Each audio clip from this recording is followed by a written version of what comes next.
This is Glow in the Dark Radio.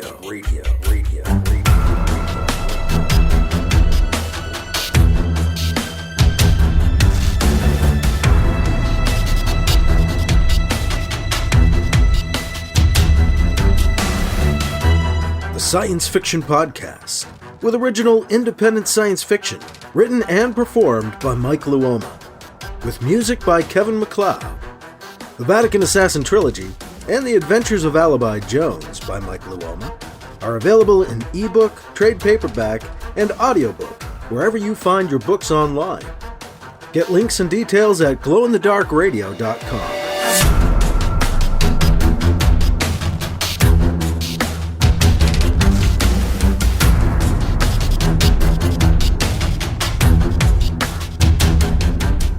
This is the Science Fiction Podcast, Glow in the Dark Radio. I'm your host, your writer and reader, Mike Luoma, and I've got a couple of chapters, coming up on today's episode. It's another one of those cases where I have no idea what my younger writing self was thinking when it comes to the chapter breaks in this one. Chapter 20 is under 5 minutes long. It's only about 3 pages. And Chapter 21, over a half hour. So what I'm going to do is divide Chapter 21 into 2 parts, and I'll give you Chapter 20 and Chapter 21 Part 1 on this episode of Glow in the Dark Radio. BC has just met with the Eldred again, and they explained that his presence on their world somehow triggered the release of one of the ancient enemy, who had been in suspended animation for over 1,000,000 years. This dangerous individual, Dolomay, is said by the Eldred to be heading for the solar system, and they've tasked BC, and by extension the human race, with tracking him down and killing him. So BC wants to speak to his counterpart in the Universal Islamic Nation in the UIN, Salid, who has also met with the Eldred. But that means going to Mars. The Pope really can't go to Mars, can he? We'll see in Chapter 20 and Chapter 21 Part 1 on this episode of Glow in the Dark Radio. I don't really have any book news for science fiction types, but if you're interested in the stone site stuff that I do, in the investigating of stone sites, I'm starting to do an audiobook of my latest book, which is Ancient Stone Mysteries of New England. And if you'd like, you can go to my Substack, and I'll put the link in the show notes for that, and you can listen to that audiobook. So there's that. But it's totally not science fiction, so you won't hear that on this podcast. This podcast, I want to thank my patrons for helping to support Glow in the Dark Radio, for keeping us going, and I might give my patrons some of this audiobook if they want it. We'll see. Because they're paying to support this podcast anyway, helping to support my efforts. So if you're a patron, watch for that post. We'll see if patrons want it. If they do, then I'll do it. Speaking of patrons, I want to thank my patrons for supporting this podcast for all these years. And if you'd like to become a patron and help support Glow in the Dark Radio for $2 a month, $5 a month, or $10 a month, you can do that by going to patreon.com/glowinthedarkradio, or by going to glowinthedarkradio.com and just clicking on the link to Patreon. Patreon's the site that collects your financial data and then dings you each month for the amount that you subscribe for, the amount you pledge. And you can, support a whole bunch of different people. That's what I know a lot of people do. They go on Patreon and decide, well, I'm going to spend $25 a month on Patreon, and I'm going to support these 5 people for $5 each or something. So it works out pretty well. It's it's not a perfect site, but it definitely serves a function. That is patreon.com/glowinthedarkradio if you would like to help support the podcast. And again, thank you to those of you who do. We're going to get into Chapter 20 and Chapter 21, Part 1, Next on this episode of Glow in the Dark Radio. Wake up, go to work. Work. Come home. Eat dinner. Rot your brain out. Go to bed. Lather. Rinse. Repeat. Are you tired of an old humdrum life? Tired of things that just weigh you down and depress you? Wouldn't you rather just focus on things that are awesome? Tune into Nutty Bites. Find out what's awesome. Nutty Bites. nimlas.org/blog.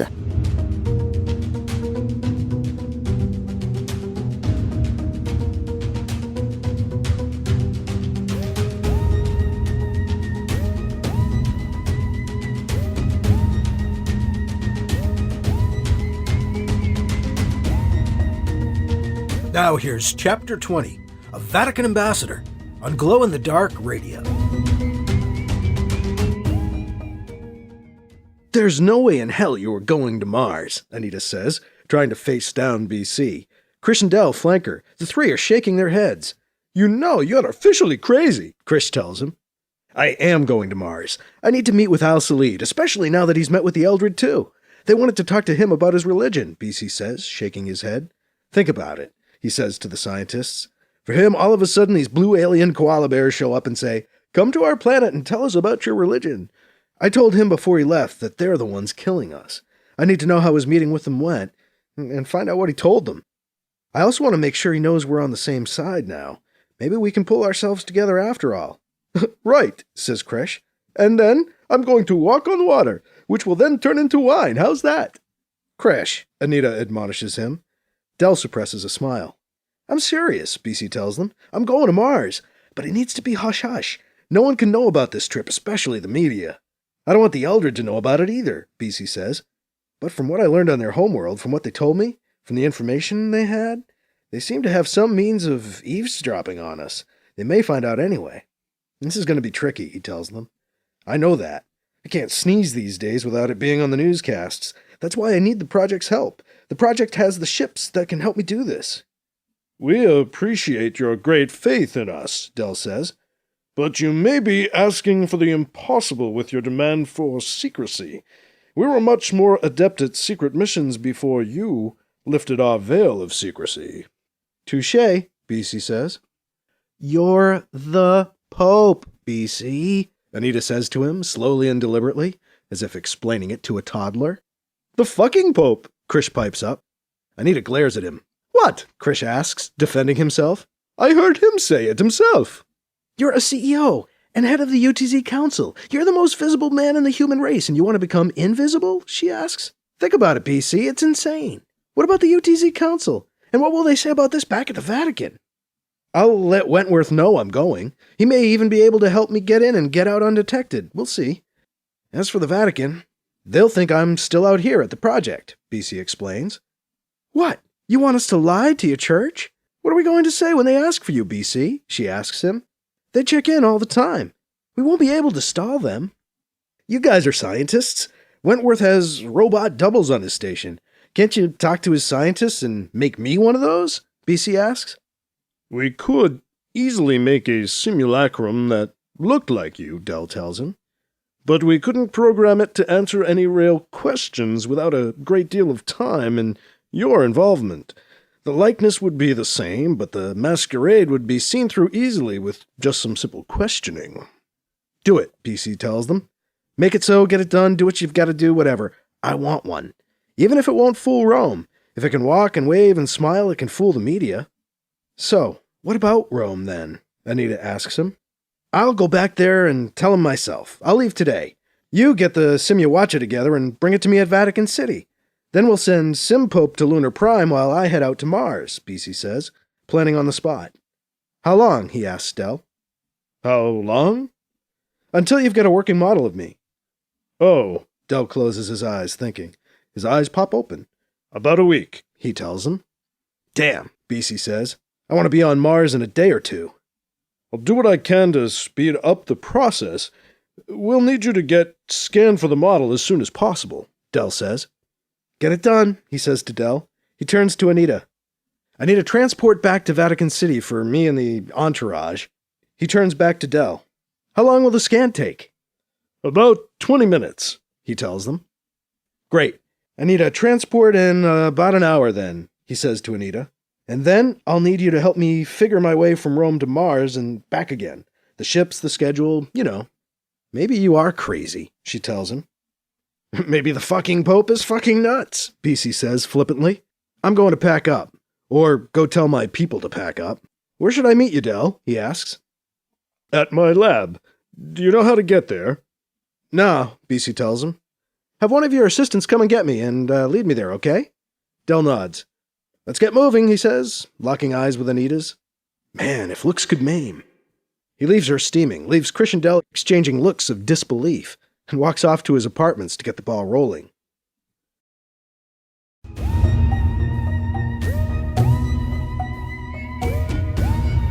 Chapter 21. 1 week later, BC is wondering where his head was at, especially now that his head's in a helmet, and he's in a spacesuit bounding across the dusty red surface of Mars. Was this really a good idea, BC? Or did you just want to get away from the spotlight's glare? Well, you've gotten away all right. Welcome to Mars. Welcome to the dust. The simulacra looked eerily like me. Hope it fools the news media. It's weird to see yourself like that, to be able to stand beside yourself, to be able to make a bad joke. I'm just beside myself. Now there's nothing beside me but dust. The dust.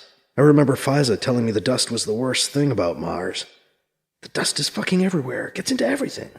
I can hear her now. The fucking dust. BC plants one foot in front of the other, following the guidance array projected on the inside of his helmet's visor. Sand and dust flies through the air, whipped up by random winds. BC can't see the outpost he's making his way towards, but the glowing green heads-up helmet array tells him he's headed in the right direction. He can hear Cardinal Hardwick and Cardinal Turpa in his head as he goes over their conversation in Rome. There is no way you are going to Mars, Cardinal Turpa tells BC. You're hardly ever here as it is. You're on the moon, or out at this new project we've just heard about. You can't go to Mars. It's too dangerous. And besides, you need an invitation, a request from them at the least before you can go there. You can't just visit. You're the Pope. That's why it needs to be a secret trip, BC tells her. I don't want it to be an official state trip. I want it to be hush-hush. Salid and I discussed this ahead of time. We appreciate your unique approach to the papacy, Cardinal Hardwick says to BC. But this is well beyond the sphere of reasonable behavior for the pontiff. Hardwick shakes his head in disapproval. These are unique times, Cardinal Hardwick, BC says, overruling him. An alien plague is killing us. An ancient alien killer is on the loose. Humanity, what's left of it, needs to band together. I need to see Salid in person, need to speak with him off the world stage, see where his head's at. And I should see that soon enough. BC slides down the side of a dune, careful not to trip over the rocks that break the surface of the sand near the bottom of the dune. The dunes are growing smaller, the sand underfoot more gravelly. The terrain is changing. The outpost is just a click or two ahead. Wonder what the Japanese saw in this place. The UIN was kind of forced here, so they've got an excuse. But who would voluntarily choose to live here? The helmet array blinks from green to red. A small hut just in front of him is outlined by red light on the glass of his helmet. Good, the outpost. Where's the door? Wind whips a cloud of dust at his helmet's faceplate as he walks around the outside of the hut. He waves it away, trying to see. I thought they were terraforming Mars. All they've done is kick up the wind. You still need a suit to breathe out here. BC finds the door to the small, airtight hut. He opens a panel in the door, revealing a row of green lights and a touchpad. All green, still functional. He opens the hut's door, steps into the airlock, and seals the door behind him. He finds the airlock controls and cycles the lock, filling the space with oxygen. The inner door opens, and BC walks into the hut. BC double-checks for atmosphere using the suit's sensors. He breaks the helmet seal and takes it off. He looks around. The hut is about 10 feet square, the size of a small stateroom, with a cot and a survival stack. Solar panels on the roof outside provide the power, keeping the hut's air reclamation system functioning. He breathes in the air. Huh, a little stale. Not too bad, though. And this place is old. BC tries brushing some of the dust off his suit before realizing it's futile. He laughs, again hearing Fiza echoing in his head, bitching about the dust. At least I'm here. The project ship put me down where it was supposed to, about a click from here. It'll pick me up there in a week, all according to plan. This old Japanese outpost is about 20 clicks from the nearest and largest inhabited Mars colony, where Salid is said to live. Would you look at this? Everything in here is coated with a fine layer of grainy red dust. No extra charge. BC puts his helmet down, but doesn't bother to remove the suit. I'll be needing it to make the 20-click trek to the UIN colony soon enough. Might as well keep it on. No need to get any of this dust inside the suit. BC rummages through the survival stack and finds an energy bar, still sealed and apparently edible. He sits on the cot and eats. Mars, sand and shit. The sun rises outside, not the wide warm disk of Earth, but the small mean sun of Mars, casting a thin bright light through the dusty haze. Sunlight seeps into the survival hut from outside, giving everything inside a soft red glow. Might as well see if I can sleep the day away. I've got to wait for nightfall to make the trip to the UIN facility. He lies down on the cot, still wearing the atmosphere suit. He tries best he can to relax and get comfortable. Gotta love these pajamas. BC somehow manages to drift off. He's half asleep when he feels something. What, though? A presence? Who's there? Nothing. But I feel like someone's watching me, hovering over me, or just nearby. Who's there? It felt like the last time. Not like Fortune Station, but like the last couple headache dreams. Can you hear me, whoever you are? Are you listening to my thoughts? Are you somehow here in my head? Who are you? I think I might know. Are you who I think you are? Who's there? No answer. The sensation is gone. Weird. I wonder.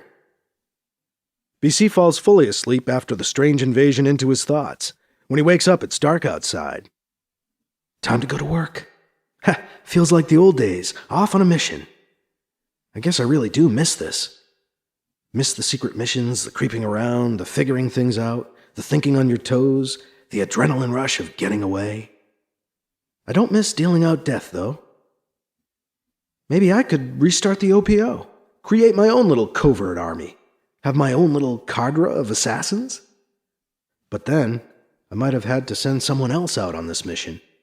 After all, this really is no place for the Pope of the NCC and Chief CEO of the UTZ to be. The OPO would make for way too many acronyms. Maybe I'm afraid of getting old and boring. BC eats another energy bar and preps for his trek. He checks through his gear. He spreads out one map on the desk for a last look at his route from the Japanese outpost to the nearest UIN facility. Got it. He spreads out the map of the facility over the other one so he can take one last look over it. He's trying to commit the map to memory. BC closes his eyes. I can see it in my head. Good. BC rolls the maps up together and stows them away in the survival stack. He takes a look out the window and sees a dust devil twist by. This is terraforming, huh? The nearest UIN facility is supposed to be an old hub from the Japanese terraforming operation, built up off the old Japanese terraforming facility. Location, I guess. Has something to do with it being near the North Pole. But if this is it, I'm not that impressed. BC turns back to his gear. Let's see, how's my anonymity? BC checks over his suit one last time to be sure all distinct markings are gone.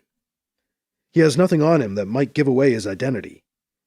If anything was left on the outside of the suit, it would get sandblasted off. Under the atmosphere suit, he wears a generic blue jumpsuit. There are no tags on any of his clothes. BC reattaches the oxygen converter and puts his helmet on. The red sealing indicator won't go off. No seal? What is it? BC takes the helmet off and examines the seal. Dust. Fiza was right. The fucking dust. BC uses his gloves to brush off the seal, and then puts his helmet back on. This time the seal is made and the indicator shines a happy green. Finally. Time for the next step. BC makes his way out of the outpost. Mars at night. More dust, less light. Nice. BC turns on his helmet light and his helmet's up front display, lighting the way in front of him and giving him the information on the inside of his visor. He starts to jog across the darkened Martian landscape. The terrain is rolling, sandy and dusty. Dusty, of course. Dunes gradually give way to jagged rock formations, jutting up out of the ground at random intervals. BC sees the planet's North Pole rising up like a flattened cone off in the distance, across the sea of dusty sand and gravel dotted with gnarly bumps of rock and mini mesas. He winds his way between the small rock formations and through the short canyons covering the 20 clicks to the UIN facility.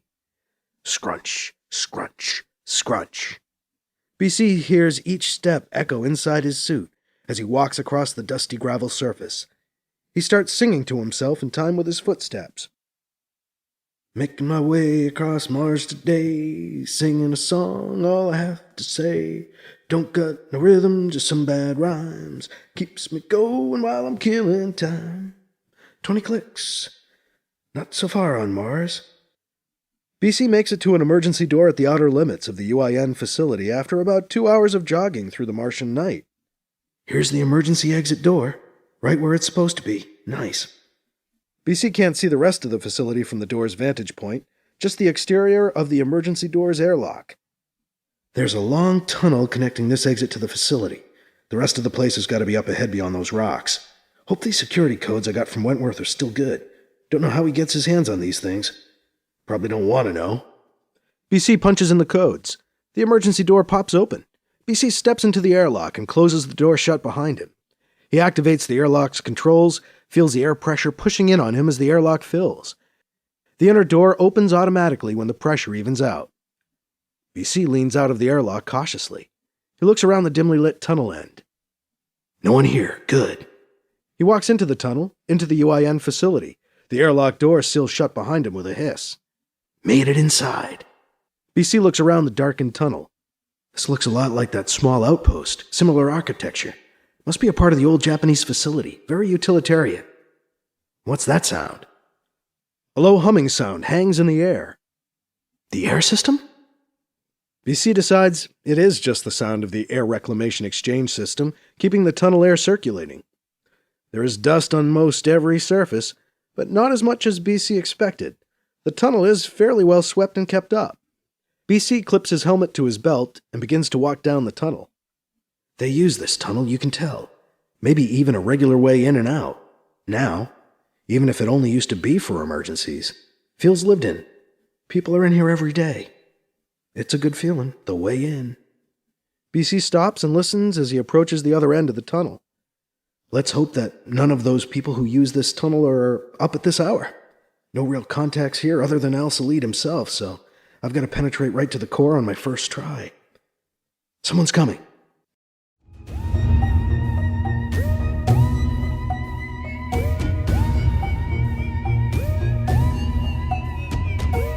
That was Chapter 21, Part 1, and Chapter 20, A Vatican Ambassador, on Glow-in-the-Dark Radio. Well, the Pope is on Mars. Maybe the fucking Pope is fucking nuts. That was in Chapter 20, as BC was talking about heading to Mars, and then, of course, he went.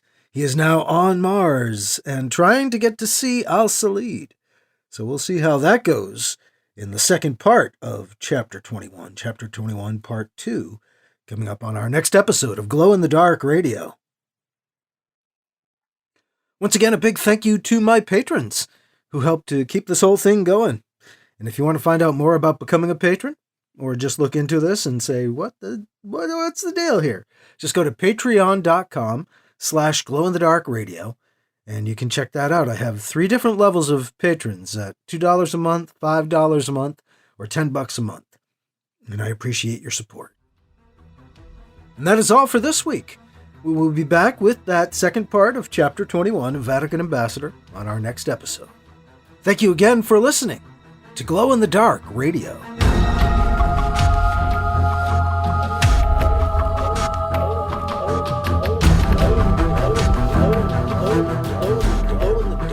Glow in the Dark Radio.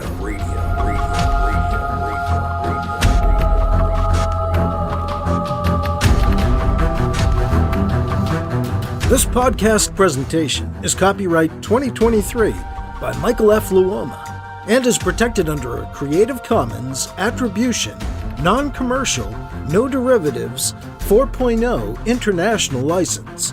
CC by NC-ND 4.0. Music by Kevin MacLeod. You can find his work at incompetech.com.